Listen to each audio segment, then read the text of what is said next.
bien, bonjour Elisabeth de Caligny, comment vas-tu? Bonjour Antoine, bah écoute fort bien, je commence bien l'année, tout va bien. C'est vrai que c'est la première de l'année. Et pour cette première de l'art dans tous ses états, tu vas nous parler de Frida Kahlo, une artiste mexicaine, je crois. Oui, absolument, une artiste mexicaine. Il y a une rétrospective au Grand Palais de certaines de ses œuvres et de celles de son grand amour Rivera. Malheureusement, cette exposition s'est terminée il y a 8 jours, donc on peut plus la voir. Mais on peut regarder quand même les peintures de référence sur Internet. Et je voulais vous raconter à cette occasion la vie singulière de cette Frida Kahlo, qui est un personnage et qui en même temps est un peintre tout à fait particulier, puisqu'elle a fait une œuvre tout à fait atypique, qui d'ailleurs a fait sa référence. Hein. Diego Rivera étant plus connu qu'elle au départ et étant passé derrière elle à la fin, parce que c'était complètement original ce qu'elle a fait. Oui, Voilà. Diego Rivera étant son compagnon, c'est ça? C'était son mari surtout. Son mari, d'accord. C'était son grand amour, son mari, sa torture, sa souffrance, sa passion, enfin ça a été tout ce qu'on veut. Et donc, il y a eu un événement marquant dans sa vie, en fait, qui a un petit peu fait que tout a commencé. Il y en a eu plusieurs, en fait. Son accident. Il y a eu cet accident, mais avant l'accident, il y avait d'autres choses. Il y a un contexte familial déjà, et il y a déjà la maladie qui arrive très tôt.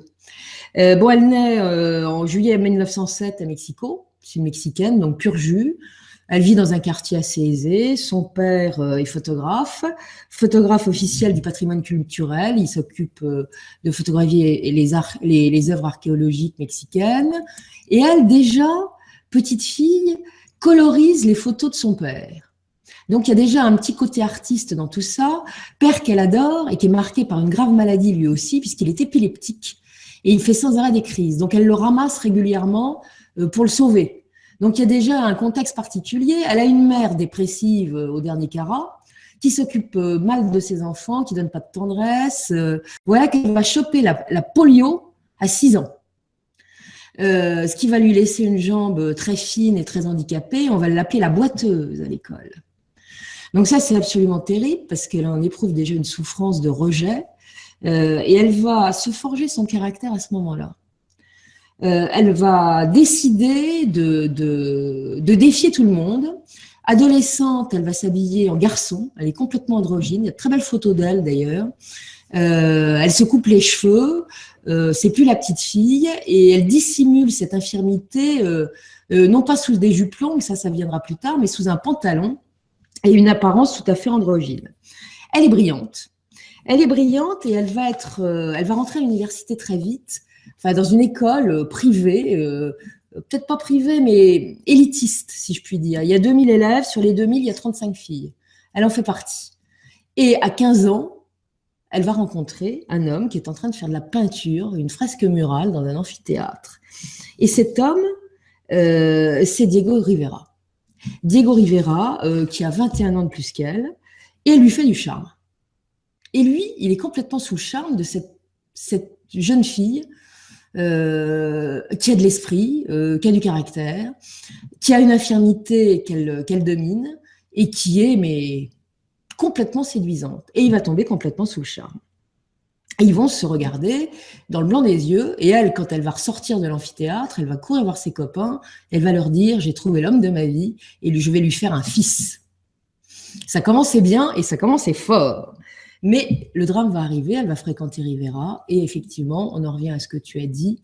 Elle a 18 ans quand elle se trouve dans un autobus. Son autobus entre en collision extrêmement violente avec un tramway. Et là, ça va être une catastrophe pour elle. Elle va être littéralement broyée dans cet accident. Elle va avoir le bassin complètement broyé, des fractures diverses aux jambes, un pied écrasé, des côtes cassées et surtout, pire que tout, une barre de métal va la traverser, va la transpercer du dos et ressortir par son vagin. Un truc absolument atroce. Et c'est là que commence sa vie de souffrance. Une vie de souffrance absolue. Elle va mettre 2 ans à se remettre de ce truc-là. Alors, je ne vous dis pas des appareillages épouvantables pour lui remettre la colonne vertébrale, les os en place, la chaise roulante, bon, ça c'est un moindre mal, mais des souffrances absolument épouvantables. Et au milieu de cette souffrance, sa créativité naturelle reprend le dessus. Et il y a ce double qui l'observe. Quand elle était enfant et qu'elle était déjà rejetée par ses petits amis, elle s'était inventé un double, une amie invisible, qui l'emmenait au centre de la Terre et qui la faisait danser. Et elle avait déjà imaginé ce personnage-là en dédoublement. C'était quelqu'un qui lui permettait d'être dans la joie. Et là, elle va se mettre à peindre. Ses parents vont lui faire fabriquer une sorte de petit chevalet qu'elle peut adapter à son lit. Et elle va faire cette peinture extraordinaire d'elle-même, pour commencer, puisque elle a demandé, chose très curieuse, à ce qu'un miroir, un immense miroir, soit fixé sur son baldaquin, c'est-à-dire sur le sommet de son lit qui est au-dessus d'elle, comme ça elle peut se voir toute la journée. Donc elle se peint. Elle se peint avec toute sa souffrance, elle se peint avec tous ses détails, et donc elle est dans sa souffrance, et elle se peint. Elle se peint avec ses plus belles choses, sa jolie poitrine, ses corsets qui la serrent, qui la martyrisent, mais en même temps avec sa moustache. En général, une femme évite de faire ça. Ben, elle va le faire. Elle va peindre également ses sourcils qui se rejoignent, très épais. C'est-à-dire qu'il y a les défauts comme les plus belles choses qu'elle peint. Et elle tente parce qu'elle ne fait que ça. Et puis, petit à petit, la vie revient. Elle reprend son adolescence.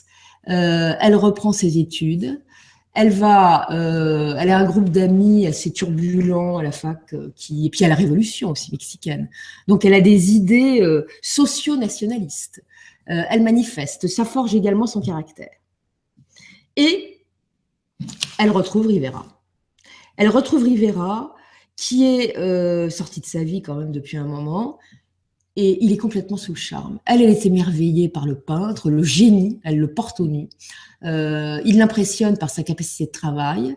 Il travaille 7 jours sur 7, Rivera, il n'arrête pas.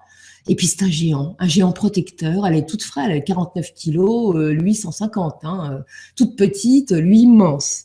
Et elle s'émerveille, et ils sont émerveillés mutuellement. Et au mois d'août 1921, oui, ils se marient. Et ils vont s'aimer avec fureur, avec passion. Elle peint. Lui, il peint aussi. Sauf qu'au bout d'un moment, Rivera, c'est un séducteur.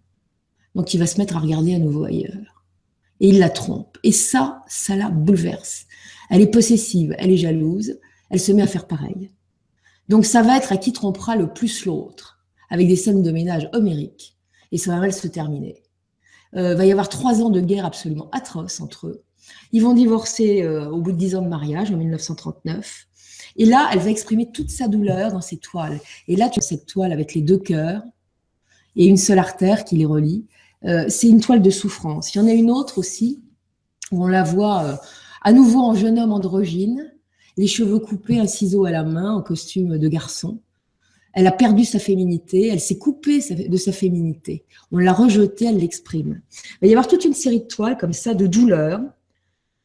Et puis, elle se met à boire. Alors, ça, c'est pas terrible. Ça va complètement la fracasser. Et elle sort beaucoup. Et puis, elle retrouve son Diego. Et c'est à nouveau la séduction, la réconciliation. Il se remarie. Lui est appelé aux États-Unis, parce qu'il commence à être connu là-bas. Donc, il y a des expositions. Donc, il va l'emmener avec elle. Et ils vont se marier le 8 décembre 1940 pour la seconde fois. Et elle retrouve sa féminité. Et ses tableaux explosent. Et ça devient coloré. Elle met ses belles jupes colorées, ses chignons tressés, et ses jolies fleurs dans ses cheveux. Et elle peint, et elle peint, et elle peint. Et elle est remarquée. Elle est remarquée par le mouvement surréaliste français. André Breton, en particulier, la remarque. Il va y avoir des expositions qui vont être organisées. Diego Rivera et elle-même vont voyager, ils vont aller jusqu'en France d'ailleurs, ils vont aller aux États-Unis à plusieurs reprises. Et donc, c'est la belle vie. Elle est reçue partout, elle est la plus belle, elle est spirituelle, elle est vive, elle est intelligente, elle est singulière dans toute sa singularité. Elle séduit. Et son œuvre atypique séduit. Et puis, c'est le désastre. Elle commence à ressouffrir du dos, terriblement. Il va falloir faire quelque chose. Entre-temps, elle a voulu avoir des enfants. Elle a fait des fausses couches. Les enfants ne tiennent pas. À New York, on l'hospitalise et on l'opère en 1946. Une opération du dos absolument terrible. Et il va y avoir un enfant aussi à ce moment-là qui ne va pas tenir. Et on va lui dire, Madame Rivera, vous n'aurez jamais d'enfant. 2 raisons à cela. D'abord, votre état physique. Et une autre raison, c'est que vous avez eu la syphilis étant jeune, probablement un petit cadeau de Rivera. Donc, vous mettrez jamais vos grossesses à terme. Et ça, c'est absolument atroce parce que c'est le fils qu'elle ne peut pas donner à Rivera et qu'elle s'était promis de donner quand elle avait 15 ans. Et elle va peindre un certain nombre de peintures où il y a des fœtus, où elle exprime cette souffrance de ne pas pouvoir porter l'enfant de son grand amour. Et son état va se stabiliser difficilement. Les rapports avec Rivera vont recommencer à devenir tumultueux. La jalousie et la tromperie gangrènent leur couple. Lui recommence tous azimuts. En fait, ce qui se passe, c'est que vu son état physique, la sexualité a changé. Lui, il en a besoin. Et elle ne suit pas le mouvement. Donc, c'est ça qui les sépare. Et elle a trouvé un truc, c'est de sortir avec des filles. Donc, elle va séduire les femmes. Et elle va séduire de préférence les maîtresses de son mari. Ce qui est quand même assez... Elle a une cible. Pour lui couper l'herbe sous le pied, elle séduit les maîtresses. Et tant qu'elle séduit ses maîtresses, ça fait plutôt rigoler Rivera.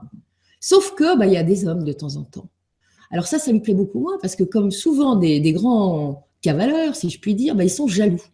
Donc quand elle se met notamment à faire du charme à Trotsky, Léon Trotsky, qui est exilé à Mexico et qui vit d'ailleurs un moment sous leur toit, ça plaît pas du tout, mais alors pas du tout à Rivera. Donc on s'engueule, tout ce qu'on sait. Et malgré tout, elle est dans sa féminité, elle est dans sa joie, elle est dans ses jupes colorées. Elle a intégré dans ses peintures sa culture, elle est amérindienne d'origine par sa maman. Donc la culture aztèque est intégrée, il y a des animaux un petit peu naïfs. Sa peinture s'enrichit d'autre chose qu'elle-même. Elle n'est plus depuis un moment dans les autoportraits, mais là moins que jamais. Ou des autoportraits en tout cas extrêmement séduisants d'elle-même. Mais il y a en arrière-fond, elle sent bien que son corps la lâche. Elle doit avoir l'intuition de la mort. C'est sa toile de fond. D'ailleurs, elle dira un jour, la naissance est le berceau de la mort. Et ça devient répétitif. Et en 1950, son état se dégrade. Elle a une jambe très amochée qui gangrène. Il va falloir lui couper la jambe. Alors ça, c'est absolument épouvantable. Elle ne va pas s'en remettre. On va la mettre à l'hôpital, elle va y rester 9 mois. On va l'opérer je ne sais trop combien de fois de la colonne vertébrale. À nouveau, elle peint ses toiles de souffrance et elle sait que c'est la fin. Diego Rivera est là, il s'est rapproché d'elle, mais c'est de la tendresse maintenant, on n'est plus dans le tumulte et on sait que la fin est proche. Et effectivement, la fin va arriver. Mais lui décède avant elle ou après, par contre? Ah non, après. D'accord. Elle va décéder à 47 ans, en 1954, des suites d'une pneumonie. Et c'est absolument tragique. Rivera va être complètement bouleversée. Ses cendres, alors elle va se faire, comment dirais-je, incinérer. Et ses cendres vont se retrouver dans une urne aztèque, parce qu'elle tient vraiment à ses origines. Et cette urne, on peut la voir à la Casa, enfin la Maison Bleue à Mexico. Elle est bien en évidence et il y a les cendres de Frida Kahlo là-bas. Donc c'est une femme qui a été très, très prolixe quand même. Elle a fait 200 toiles dans sa courte vie, dont 70 autoportraits. Et c'est une des grandes artistes mondiales, avec une peinture qui ne sera jamais copiée. C'est pas une peinture inspirante. Par contre, elle inspirera les créateurs de mode. Nombre de créateurs mexicains, certes, mais autres, vont s'inspirer des toiles de Frida Kahlo pour créer leurs œuvres. Il va y avoir Vogue qui, il y a quelques années, a consacré à cette mode Frida Kahlo un très beau reportage avec des photos absolument magnifiques. Et elle restera dans les esprits comme une femme moderne, courageuse, une profonde artiste et une artiste de joie, même si derrière tout ça, il y a une souffrance immense. Mais souvent, pour surmonter et transmuter une souffrance profonde, ben, on est dans la joie apparente. Et ben, c'est ce qui est arrivé.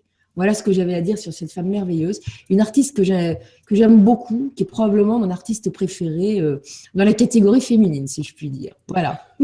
Alors, moi, j'avais une toile de Frida sur laquelle je voulais revenir. En tout cas, je voulais que toi, tu reviennes dessus. C'était celle-ci, qui est assez particulière. Où, Bah ça, ça, je crois qu'elle a été peinte en 1946. Elle l'a dans la tête, son Diego Rivera. Donc, elle se l'est imprimée sur le front. Elle se l'imprime sur le front à la place du troisième œil, et puis elle lui fait un troisième œil aussi sur le front de Diego. Mais tout à fait, et c'est logique parce qu'elle considère qu'elle a un relais avec la spiritualité. C'est à cette époque où elle se rapproche de ses racines amérindiennes qu'elle inclut dans sa peinture. Donc, c'est pas du tout surprenant qu'en reprenant contact avec ses racines, on voit ce troisième homme apparaître. C'est l'œil de la création, c'est l'œil du haut, c'est l'œil de Dieu peut-être aussi, qui la permet de se mettre en relation avec Dieu. Et elle pense à sa mort, hein, déjà. D'ailleurs, elle va mourir 6 ans après, 6-8 ans après. Donc, je pense que c'est un tournant. Elle exprime un tournant important de sa vie à ce moment-là, via cette peinture un peu particulière, tout à fait. Oui, et puis on constatera la petite larme qui coule de son œil d'ailleurs. Elle sait qu'elle est en train de perdre son Rivera, qu'il va voir ailleurs, qu'elle peut plus séduire sexuellement comme avant. Donc c'est tragique. Voilà. Ok, bon, écoute Elisabeth, merci pour cette description de l'univers de Frida. C'est vrai qu'on connaît forcément ces toiles, hein, on les a déjà forcément vues, c'est des toiles qui sont très facilement reconnaissables. On ne connaissait pas particulièrement la vie de Frida, et sa vie, c'est vrai qu'elle la transmet à travers ses toiles, à travers toutes ses douleurs. Il y a vraiment des toiles qui sont très, très torturées, et même parfois difficiles à regarder. Eh bien, écoute, je te remercie. Eh bien, voilà, une belle année 2017 qui commence bien. Et puis, on t'attend la prochaine fois pour un nouveau tour d'horizon sur l'art dans tous ses états. Je crois qu'on a parlé de Roland Topor, qui va nous faire une exposition dès le mois de mars. Donc, eh bien, je vous parlerai de Roland Topor la prochaine fois. Voilà. Eh bien, rendez-vous début mars pour l'expo Roland Topor, alors. Merci Antoine. Au revoir.